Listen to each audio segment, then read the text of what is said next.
Hello, everybody. Welcome to the MudRoom, our free Uncommon Sense parenting class. How's everyone today? I am so thrilled. The other week, we were able to welcome no less than 30 new families into Parentability. I am so excited to be working with these families. So many of them have really hit the ground running.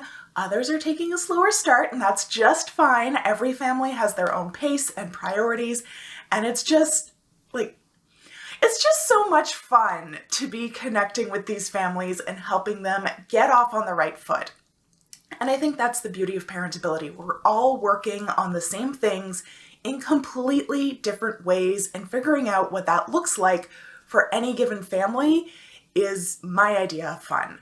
So if you're one of those families, welcome again. If you're not, but you're interested in Parentability and all the support that it has to offer, please check out the link in the description because we would love to work with you. If you're wondering who the hell this chick is and what the hell is Parentability, hi, my name's Alana Robinson, and I'm a parenting coach for parents of toddlers, preschoolers, and kindergartners. I help you understand why your kids are misbehaving and how to fix it without stickers, counting to 3, or losing your shit. I'm your host here on the MudRoom. I'm the host of the Parenting Posse Facebook group, and I'm the creator of the Parentability program, where I help you raise well-behaved kids who listen. If you enjoyed today's episode, please make sure to like, subscribe, comment, leave a review, whatever it is that the platform you're enjoying this on allows you to do. Whenever you interact with our episodes, it helps other parents who need us find us. So thank you for that. Today, we have an interview with Eva Klein from My Sleeping Baby. Eva is a very longtime colleague and certified sleep coach, and sleep is just such an important aspect of behavior. It's what I call a base stressor, which means there's really no way over it, no way under it, no way around it. You gotta go through it. There's no way to regulate out of it. Nothing compensates for a lack of sleep, just like there's no compensation for being sick, having a lack of food, or needing to eliminate. The only way out of those stressors is to eliminate them. And while I know a lot about sleep, both professionally and personally, I'm not a sleep coach. So I wanted to introduce you to Eva today because I really like her balanced approach to sleep learning. She's very down to earth. She has a very similar straight talk approach to me, and I just love learning from her. So without further ado, let's get into the interview.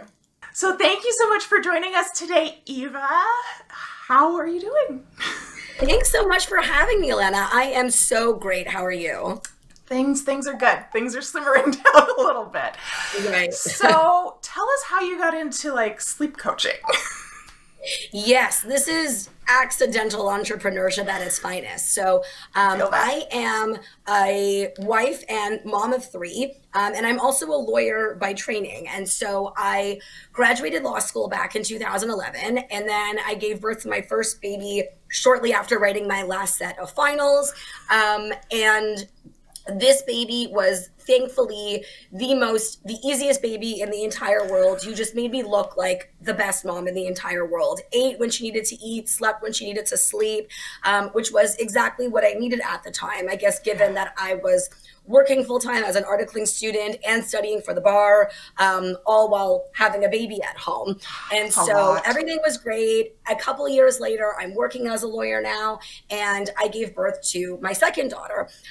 She, on the other hand, was the complete opposite of my older one, and that this baby from day one was very high needs, big personality, very difficult, very vocal, and did not sleep. Sleep was not something that came naturally to her. And so as a result, I had no choice but to open up all the sleep books and figure out what to do because I was dying. I was not functioning.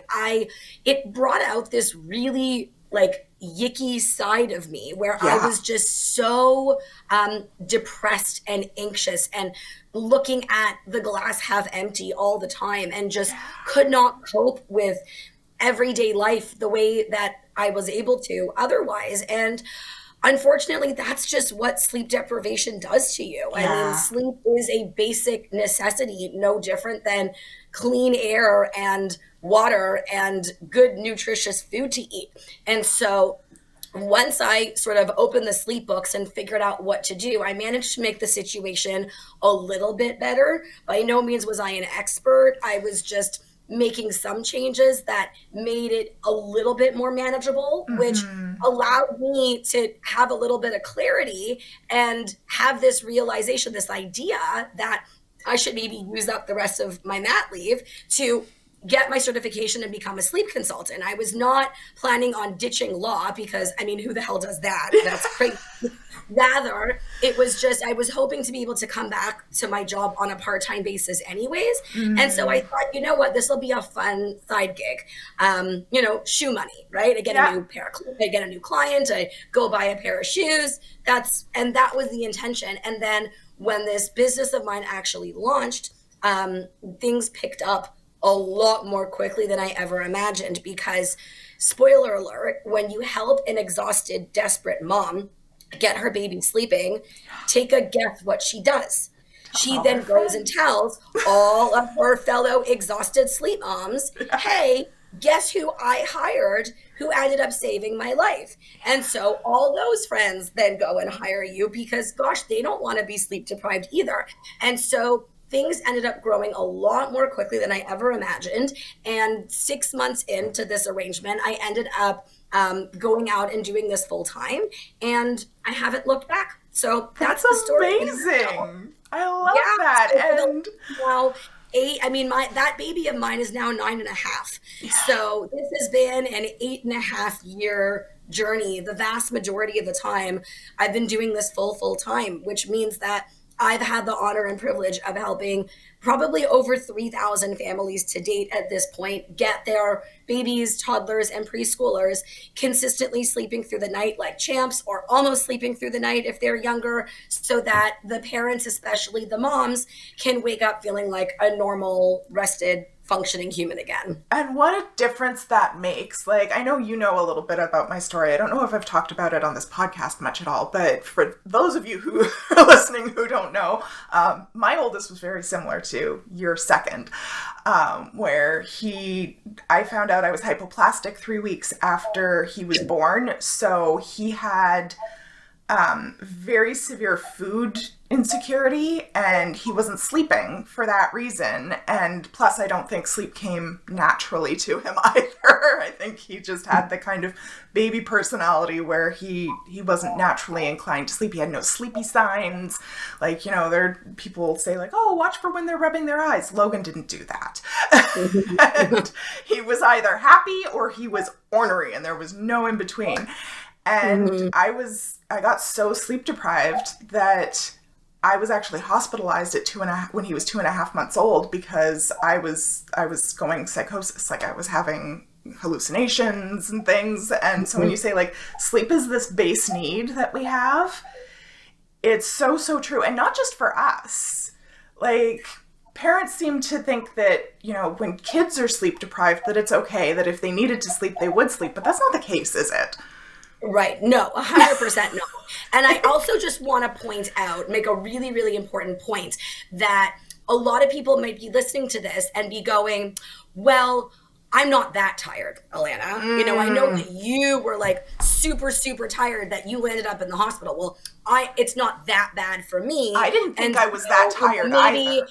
Exactly. So then maybe I should, so therefore I'm going to downplay, just how bad it is. When the reality is that, when you're so unbelievably exhausted that you are hallucinating, that is, a different level of rock bottom that I think most people aren't even aware of. Yeah. By no means does that invalidate anything less than that. And when I was at that rock bottom, I didn't realize I was at that rock bottom. Like, in hindsight, I was at that, like, I needed help months before that. Like, way before that. But I was hallucinating. I was like, this is okay. Like, this will pass. And it wasn't until a doctor was like, no, this is not going to pass. You need to go to sleep. Yeah. that I really realized how bad things have gotten. And I think you're right. Parents do tend to minimize it both for themselves and for their kids, where they're like, well, it's not that bad. Yeah, this is normal. We're It's going to let normal. this Like, ride. all parents are tired when they have a baby. Yeah. I can't expect my baby to be sleeping 12 hours straight. No. So, of course, I'm going to be tired. And the response is, of course, your 4-month-old might not be able to sleep 12 hours straight just yet, but he can sleep 8. And 8 hours straight is a heck of a difference than 2 hours straight or 90 minutes straight or 3 hours straight where you're waking multiple times. That's a game changer. And as I said, like, it doesn't just have an impact on us, it has an impact on kids, right? When children are tired, they can't behave well. They can't learn. They can't, how much is it? It's like something like when you're sleep deprived, it's like you're drunk. Yes, there is research that shows that it is just as dangerous to be behind the wheel when you are intoxicated as it is when you are sleep deprived. Because your reflexes, your peripheral vision, your concentration, your ability to make quick, sound decisions, in that moment are inhibited no differently than when you are drunk or high. Exactly. And when you think of like a kid, people like joke that toddlers are like living with a tiny frat house, but it's not entirely untrue if that toddler is sleep deprived. 100%. And I think that, I've got a lot of big messages out there for the mom community, but one of them is definitely that this doesn't need to be your normal just because it's common. Yes. And I think that it's important. There is a big difference in the definition between common and normal. I know that I'm putting on my lawyer hat here for a second, because you can never get it out of me. No matter what, you can take me out of the practice of law, but you can't take the lawyer out of someone who's, been trained. I talk in bullet points all the time. You'll just see I can't change that up about me. But really, common implies that it happens frequently. Normal, on the other hand, implies that it is healthy and that there is nothing that you can do about it because it is, normal and to be expected. Two very different terms right there. Yes. So is it common that we see sleep deprived babies and toddlers and preschoolers and parents? 100%. But it's not normal. It shouldn't be your normal. And if you want that changed, you can get that fixed despite your little one being the most strong-willed human on the face of the planet. Absolutely. Okay, so what do you tell parents? Because this is something I hear a lot, where parents are concerned about the impact to their attachment with their child. And I know from experience that, in fact, when your child is sleeping better, that your attachment improves because 100%. You're not, like, as you said, like, angsty and angry and depressed. And I remember, like, yelling at my child and being, like, as I was yelling at him, thinking at the back of my brain, like, this is not okay. I need to stop, but being completely unable to because I was so tired that I couldn't actually control myself. But what do you say about that? I just say it's not true. Yeah. I say, find me, where is this research that you speak about that shows that sleep training causes harm? Because it doesn't exist, period. There might be an article talking about there are a lot of opinion pieces, but that is an opinion piece. And just because someone has a PhD or an MD next to their name, it doesn't suddenly make their opinion fact. It might give their opinion a little bit more legitimacy, but then you're going to want to do a search and see how many other differing opinions there are with people with just as many qualifications. Yes. And so I think that it's important to recognize that we do have quite a bit of really good quality clinical data on sleep training, which shows that it is safe and effective. Yeah. And so it doesn't mean that then you must sleep train. It just means that if you want to, you can. If you don't want to, if you enjoy bed sharing with your little one, if rocking your little one to sleep is working, if nursing on demand throughout the night is legitimately what you want to do, you don't have to change anything. No one is going, none of this is harmful. No one is going to come and arrest you for breaking any sort of, mom baby law here.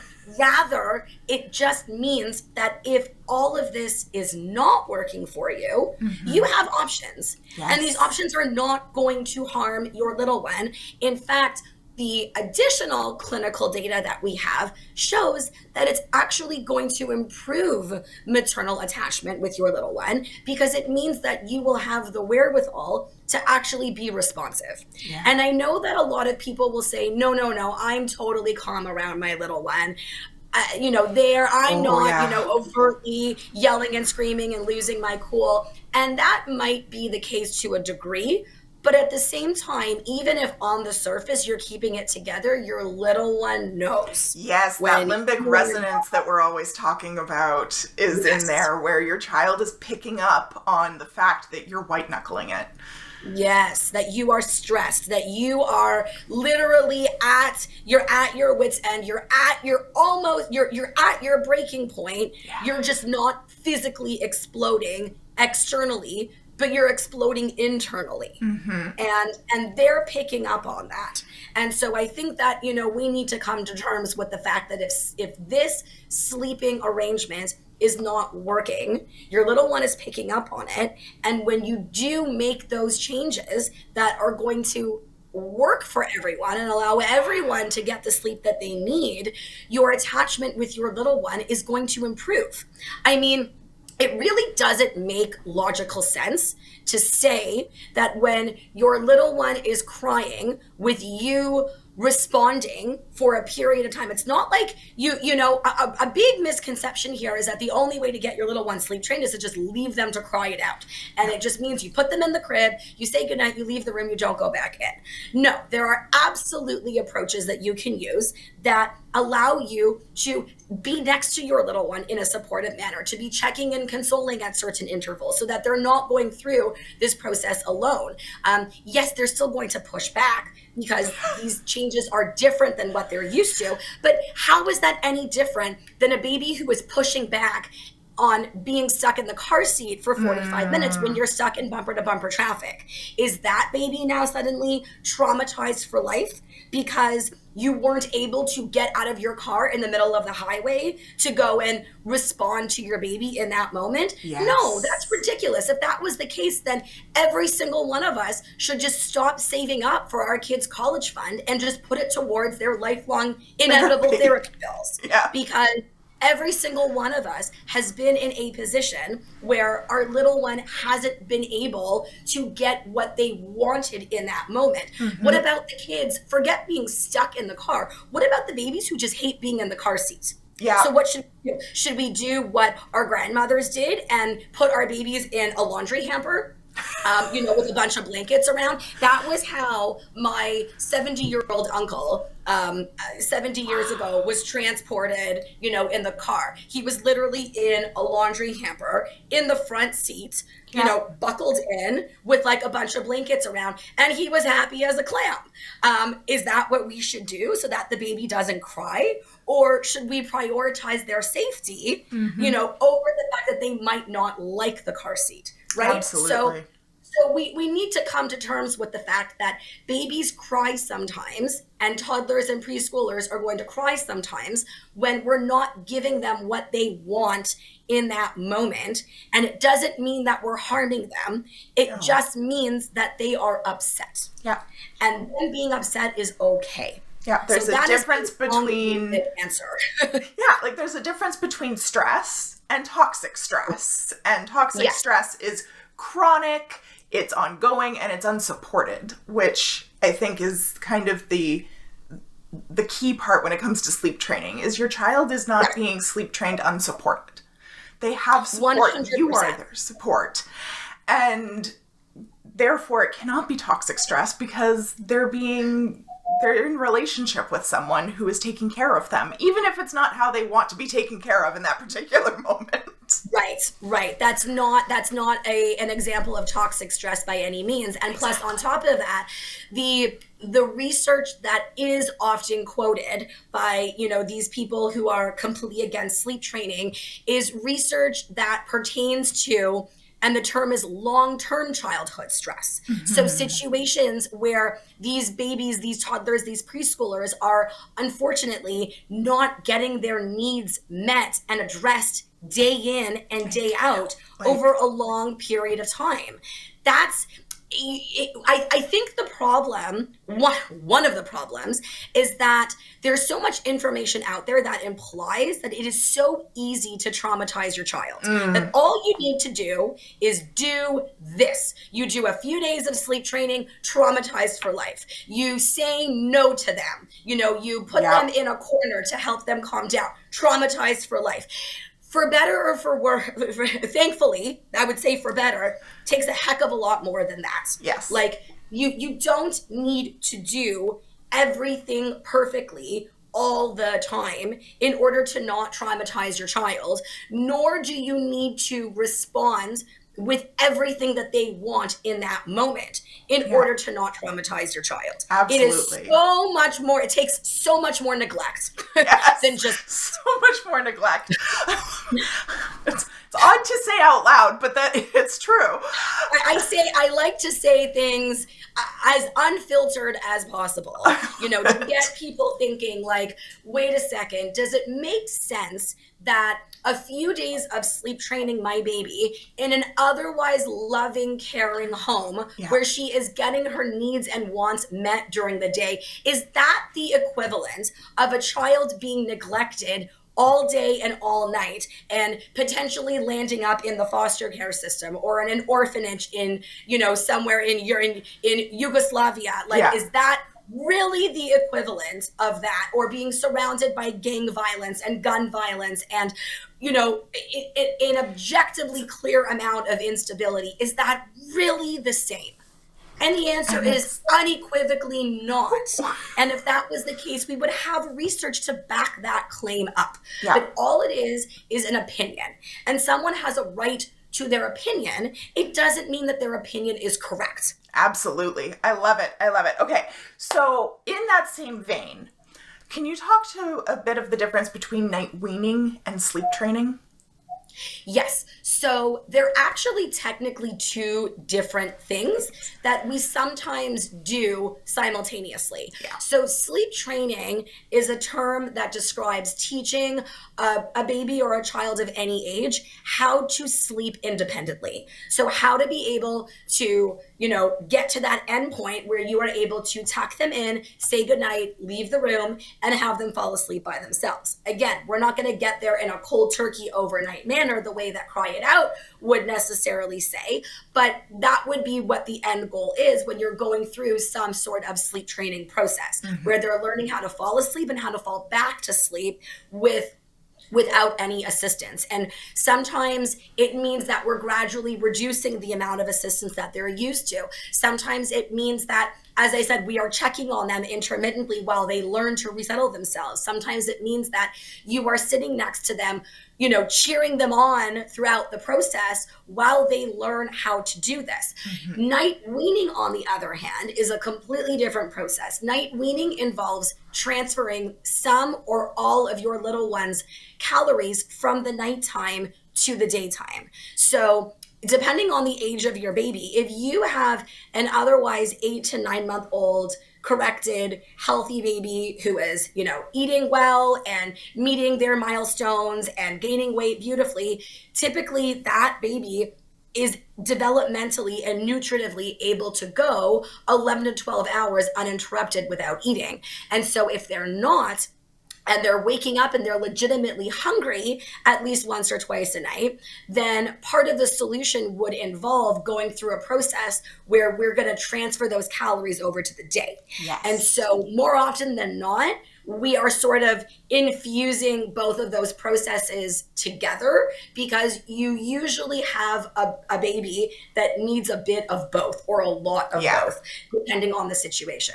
So that's how that works. And it's important for me to emphasize that night weaning doesn't mean that those calories just disappear into thin air, that your little one doesn't need them. Because a lot of moms especially are so hesitant to go through this process because they'll see that their baby is waking up and really eating. They'll say to me, but he's so hungry. What am I supposed to do? Starve him? No, of course not. Eva, you're telling me that my 1-year-old doesn't need to eat at night. Why is he, taking down 2 8-ounce bottles as if he's never seen food before? Yeah. Part of the reason for that is because your little one's body got used to eating more at night than necessary. This is otherwise known as reverse cycling. So there's a bit of a reverse eating cycle here. And so part of the solution, it does need to involve gradually, but not too gradually, transferring those unnecessary calories to the daytime so that your little one is still getting those calories, just not at 1 a.m. and 1 p.m. Yeah. During the day when we're awake and we're able and willing to feed them. Yes, exactly. I love this. I love this. Thank you so much, Eva, for coming and chatting with us today, because I think this is a really important conversation. So many of my clients, and I know so many of my listeners, this is a topic that gives them a lot of anxiety, and your kind of no nonsense, as you said, unfiltered method of talking about it, I think is really reassuring to, at least to me, even though I'm already past this stage with both of my children and went through it. And I can say now that I completely 100% attribute my children's ability to go to sleep now. Like, they are able to easily go on sleepovers. They're able to easily put themselves to bed, even now that they're older children, to those early sleep training experiences. So yes. Thank you so much for coming and chatting with us today. If people want to connect with you, where can they find you and how can they get more from you? Yeah, thank you so much for having me. So you can find me at mysleepingbaby.com, which is my website. I'm on Instagram at mysleepingbaby and Facebook as well at mysleepingbaby. And I also have a free masterclass that you can watch at your convenience that will teach you how you can get your baby, toddler, or preschooler finally consistently sleeping through the night, so that you can feel like a functioning human again, even if you feel like you have tried everything. So I'll pass off that link to you so that absolutely, we'll put it in the description whenever they need it. Absolutely, we'll put that in the description. Thank you so much, Eva, and hopefully we'll get to chat again soon. Amazing, thank you.